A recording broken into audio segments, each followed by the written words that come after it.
helping verbs, there are 23. Am is are, was and were, being, been and be. Have, has, had, do, touch, shall, should, will and would.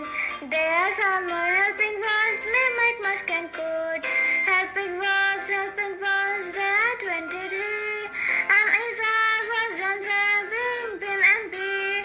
Have, has, had, do, does, did, shall, should, will and would.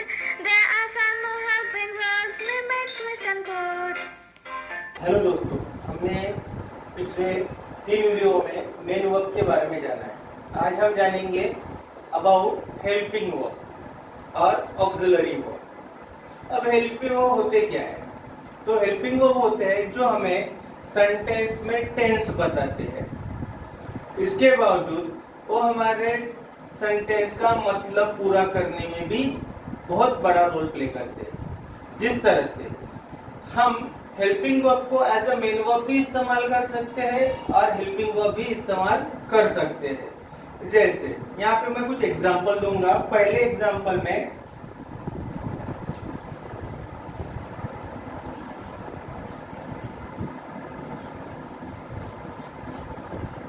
He is going to school. अब इस sentence में अगर हम देखेंगे तो going का मतलब होता है जाना और वो स्कूल जा रहा है। यहाँ पे इज क्या काम कर रहा है?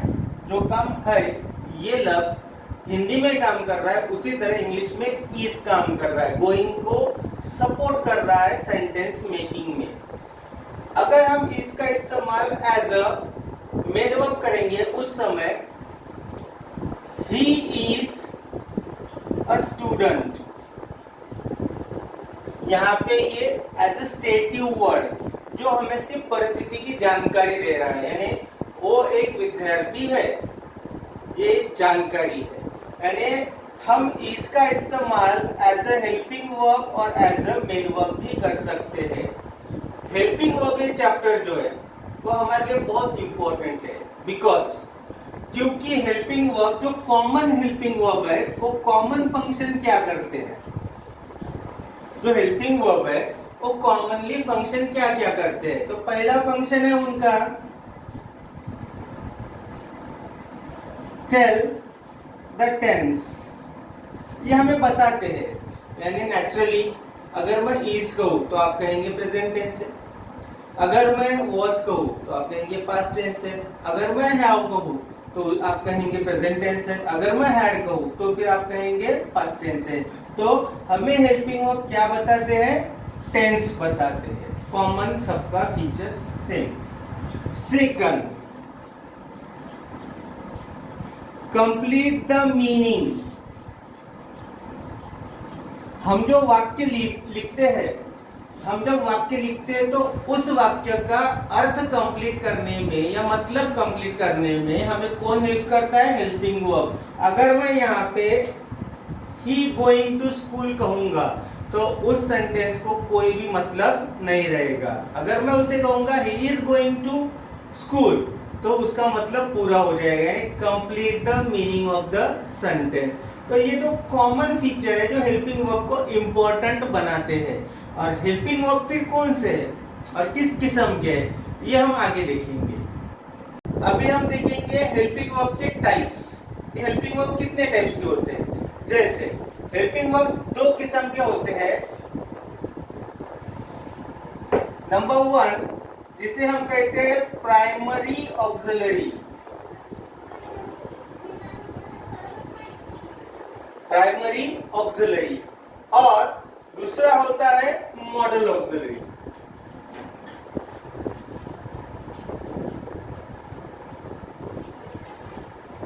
अब देखो प्राइमरी ऑक्सिलरी जो हमें बेसिकली हमारे हर सेंटेंस में इस्तेमाल होता है, जो हमें सेंटेंस का टेंस और सेंटेंस का मीनिंग कंप्लीट करने में हेल्प करता है। फिर मॉडल ऑक्सिलरी क्या है?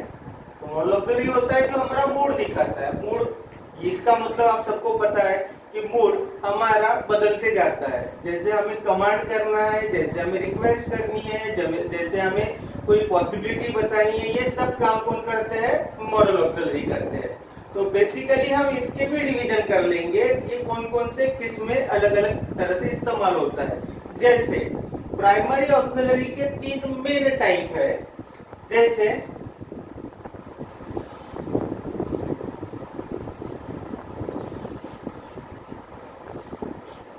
पहला है टू बी, दूसरा है टू हैव, तीसरा है टू डू।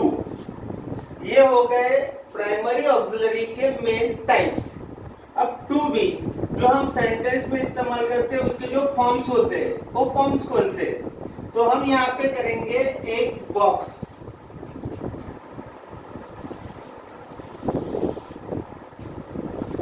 अब इस बॉक्स में हम इसके फॉर्म्स देखेंगे, किस किस टेंस में कौन कौन से टू बी के फॉर्म हम इस्तेमाल करते हैं। जैसे पहले हो गया प्रेजेंट टेंस, फिर हो गया पास्ट टेंस, फिर हो गया फ्यूचर टेंस।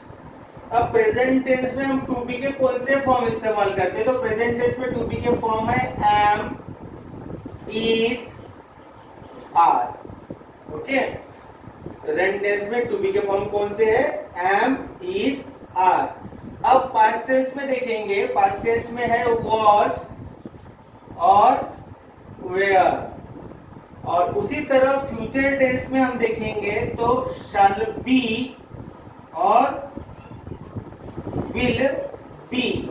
इस तरह से टू बी के ये फॉर्म्स हम राइट ऑफ द सेंटेंस इस्तेमाल करते हैं जरूरत के हिसाब से। अब इनकी जरूरत कहाँ गिरती है ये हम बाद में देखेंगे, इनके फंक्शंस क्या है ये बाद में देखेंगे। बट फर्स्ट ऑफ ऑल हमें ये लर्न करना है, हमें ये लर्न करना है कि टू बी के कौन से फॉर्म हम इस्तेमाल करते हैं। उसी तरह से हम देखेंगे तो टू हैव के जो फॉर्म्स है वो प्रेजेंट और पास्ट में ही डिवाइड करेंगे। जैसे प्रेजेंट टेंस और पास्ट टेंस, ये दो डिवीजन मैंने हाउ में बताए हैं। जैसे प्रेजेंट टेंस में है इनके फॉर्म्स हैव और हैज, हैव और हैज, और पास्ट टेंस में टू हैव का फॉर्म है हैड। अब टू डू, टू डू जिन्हें हम डमी ऑक्सिलरी कहते हैं। डमी का इस्तेमाल कहाँ होता है, जब रियल हीरोज गायब हो। हमारे ये रियल हीरोज है, ये जब गायब होंगे उस समय पे हम टू डू का इस्तेमाल करेंगे। जैसे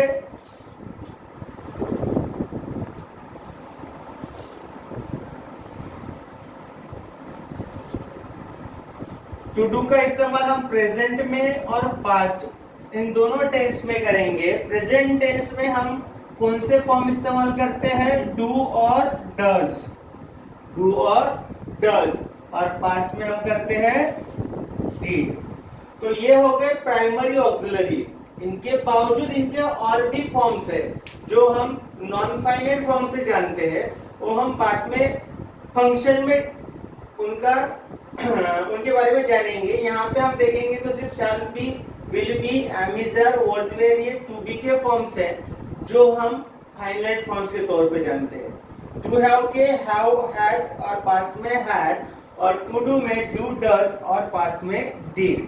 अब मॉडल ऑक्सिलरीज कितनी है, मॉडल ऑक्सिलरी जो हमें एक्सप्रेशन बताती है, जो हमें उनका मतलब बताती है, सेंटेंस में नए मतलब क्रिएट करती है। तो उस हिसाब से देखेंगे तो मॉडल ऑक्सिलरी टोटल है 13,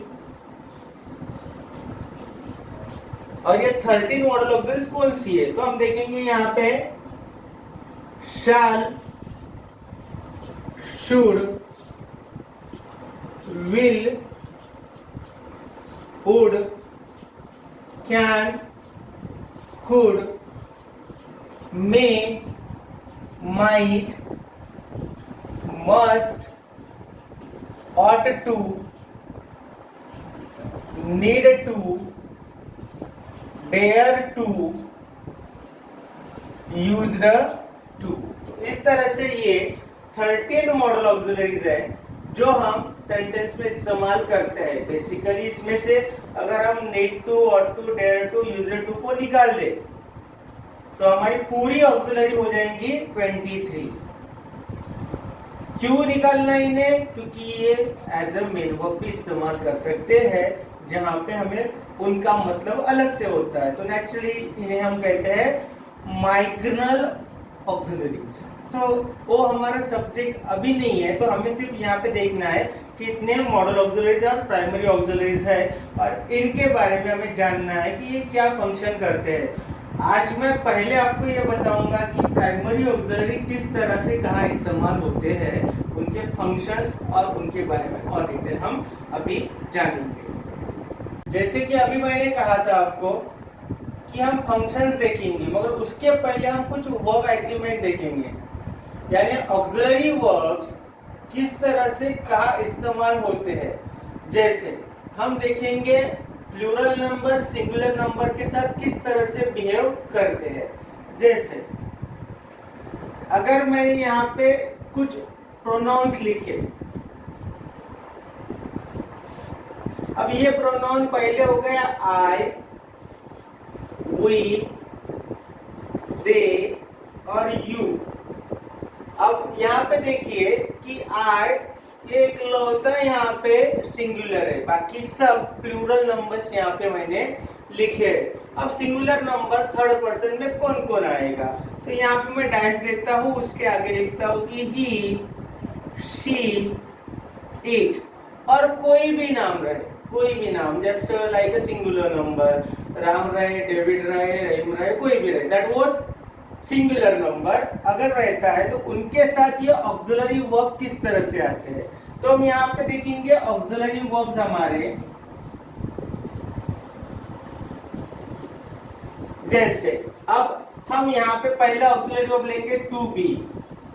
अब आई के बाद टू बी का कौन सा सिंगुलर नंबर वर्ब आता है, तो ये हमें पता है कि यहाँ पे हम हमेशा एम ही लिखते हैं, मगर जब हम प्लूरल नंबर की बात करते हैं तो यहाँ पे आता है आर,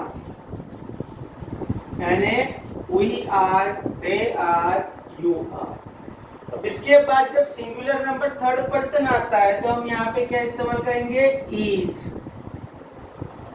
है ना, he is, she is, it is.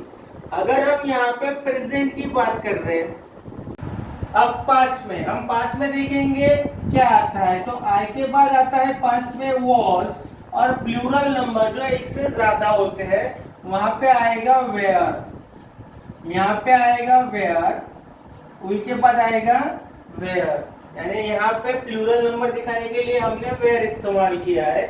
मगर कॉमनली जब सिंगुलर पर्सन आता है तो हम वॉज ही इस्तेमाल करते हैं, है ना। अब हम देखेंगे टू हैव में क्या डिफरेंस है। अब टू हैव के जो फॉर्म्स है हम यहाँ पे प्रेजेंट टेंस और पास्ट टेंस दोनों में भी देखेंगे। जैसे प्रेजेंट में यहाँ आई के बाद आएगा हैव, प्लूरल के बाद आएगा हैव, यानी वी, दे, यू, ये तीनों प्लूरल के बाद आएगा यहाँ पे हैव। मगर जब थर्ड पर्सन सिंगुलर हो तो हम इस्तेमाल करेंगे हैज, हैज, हैज, है ना।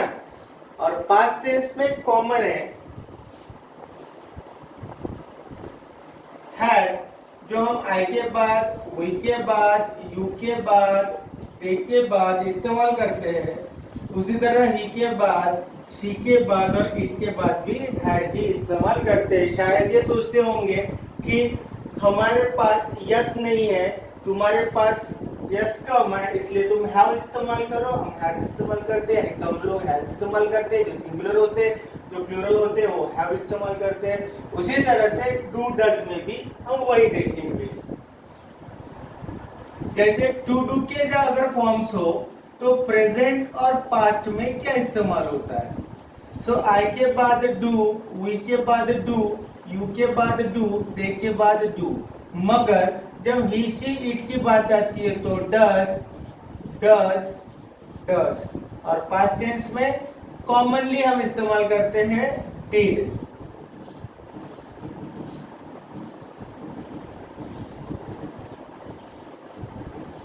तो ये वर्ब एग्रीमेंट, यानी अगर हम ऑक्सिलरी वर्ब्स का प्रोनाउन के साथ जब भी रिलेशन क्रिएट करते हैं तो हमें ये वर्ड्स ध्यान में रखना चाहिए कि कब एम इस्तेमाल होता है, कब इज होता है, कब आर होता है, कब हैव होता है, हैज होता है, क्योंकि मैक्सिमम स्टूडेंट वहीं पे कंफ्यूज हो जाते हैं जहाँ पे डू डैट इस्तेमाल करना हो या हैव हैज इस्तेमाल करना हो।